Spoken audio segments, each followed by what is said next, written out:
আসসালামু আলাইকুম সুপ্রিয় দর্শক বন্ধুরা, স্ক্রিনে যে প্যাকেটটি দেখতে পাচ্ছেন তার নাম হলো জামাম। এটি ফসলের জন্য শক্তিশালী একটি জৈব ভিটামিন। এখানে রয়েছে জৈব পদার্থ, অ্যালজেনিক অ্যাসিড এবং জিবরেলিন। প্রিয় দর্শক বন্ধুরা, এই তিন পদার্থ ছাড়াও আরও বিভিন্ন ধরনের জৈব পদার্থ এখানে রয়েছে। এটি মাটির উর্বরতা বাড়ায় এবং শিকড়ের বৃদ্ধি নিশ্চিত করে, গাছের রোগ প্রতিরোধ ক্ষমতা বৃদ্ধি করে, গাছের বৃদ্ধি ত্বরান্বিত করে এবং ফলন বাড়ায়। প্রিয় দর্শক, এটি ধান থেকে শুরু করে সকল ধরনের সবজি জাতীয় ফসলে ব্যবহার করা যায়। এটি ব্যবহার করার নিয়মও খুব সহজ। প্রতি লিটার পানিতে 1 গ্রামের আশেপাশে আপনারা ফসল বেঁধে এটি ব্যবহার করতে পারেন এবং এটির সাথে আপনারা চিলিটের জিঙ্ক কিংবা যে কোনো ভালো মানের পিজিআর স্প্রে করতে পারেন, তাহলে খুবই ভালো একটা রেজাল্ট পেয়ে যাবেন। প্রিয় দর্শক বন্ধুরা, এটি ইনতেফা কোম্পানির একটি প্রোডাক্ট।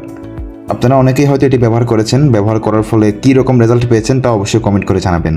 আর হ্যাঁ, ভিডিওটি ভালো লাগলে একটি লাইক করে দিবেন এবং চ্যানেলটি অবশ্যই সাবস্ক্রাইব করে দিবেন। ধন্যবাদ।